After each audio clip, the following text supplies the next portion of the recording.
దేవర team అయితే sudden గా ఒక సర్ప్రైజ్ అయితే ఇచ్చేశారు. దేవర మూవీ నుంచి వచ్చే సెకండ్ సాంగ్ సంబంధించింది ఒక వీడియో క్లిప్ అయితే రిలీజ్ అయితే చేశారు. ఆ వీడియోలో ఎవరైతే లిరిక్స్ అయితే ఉన్నారో అలాగే ఎవరు పాడుతున్నారో వాళ్ళ డీటెయిల్స్ అయితే చెప్పడం జరిగింది. అసలు మ్యూజిక్ బిట్ ఒకటైతే రిలీజ్ అయితే చేశారు. ఒకసారి దాన్ని అయితే రియాక్ట్ అయితే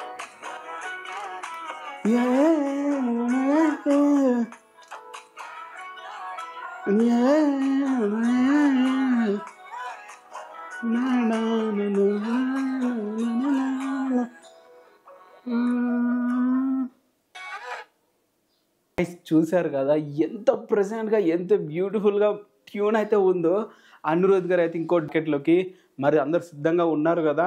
ఆల్రెడీ ఫియర్ సాంగ్తో మొత్తం షేక్ అయితే చేస్తున్నాడు. మొత్తము తెలుగు రాష్ట్రాలే కాదు, మొత్తం ఇండియా వైడ్ కాదు, మొత్తం వరల్డ్ వైడ్ అయితే సెన్సేషనల్ అయితే క్రియేట్ అయితే చేశాడు ఫియర్ సాంగ్తో. ఇప్పుడు మెలోడీ సాంగ్తో వచ్చేసాడు. దాని ట్యూన్ వింటేనే అదొక తెలియని వైబ్రేషన్ అయితే, అదొక తెలియని ఫీల్ ఉంటుంది. ఆ ఫీల్ అయితే వచ్చేసింది.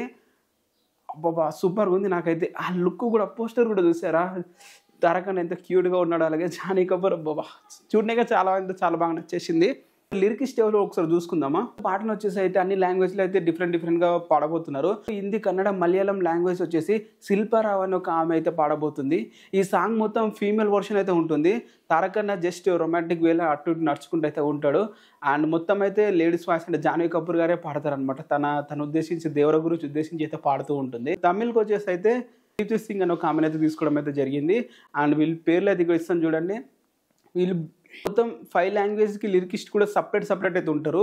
మన తెలుగుకి ఎలాగైతే రామజోగ శాస్త్రి గారు ఉన్నారో వేరే లాంగ్వేజ్ కూడా డిఫరెంట్గా అయితే ఉంటారు అనమాట. ఫర్ ఎగ్జాంపుల్ హిందీ చూసుకుంటే కౌశిక్ నాయర్ అని అయితే తీసుకోవడం అయితే జరిగింది. తను బ్యూటిఫుల్గా అయితే రాశారు. అండ్ అలాగే తమిళ్ వచ్చేసి విఘ్నేషన్. తిన లిరిక్స్ కానీ అనిరుద్ మ్యూజిక్ కానీ బ్లాస్ట్ ఉంటాయని చెప్పాలి. కన్నడ వచ్చేసి అజద్ వరదరాజు గారు అయితే రాశారు. తినే RRR మూవీకి తారక్ అన్నకి డబ్బింగ్ కూడా చెప్పింది ఇతనే. అంటే డబ్బింగ్ డైలాగ్స్ రాసిచ్చింది కూడా తినే. ఇప్పుడు దేవర మూవీ కూడా వర్క్ అయితే వచ్చేసి అయితే మకుంబ గోపాలకృష్ణ గారు అయితే రాశారు. సో ఈ విధంగా లిరికిస్ట్ అలాగే వోకల్స్ అయితే డిఫరెంట్గా అందరి లిస్ట్ అయితే మన దేవర టీం అయితే చెప్పేశారు. అండ్ మరి సాంగ్ నేమ్ అయితే చెప్పలేదు, జస్ట్ సెకండ్ సింగిల్ అని చెప్పి ఇంకా మెన్షన్ అయితే చేశారు.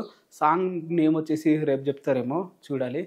మీకు ఎట్లా అనిపించింది ఆ బిట్ విన్నప్పుడు? ఆ ట్యూన్ అయితే నాకైతే సెన్సేషనల్గా నచ్చేసింది. Movie 50% already block buster bro. ఇంకా మీరు సెలబ్రేషన్ చేసుకోవడానికి రెడీ కావండి. నా ఫీలింగ్ అయితే అదే వచ్చింది. ఫియర్ సాంగ్ బ్లాక్ బస్టర్, ఇప్పుడు ఈ సాంగ్ కూడా బ్లాక్ బస్టర్ అయ్యేటట్లే ఉంది.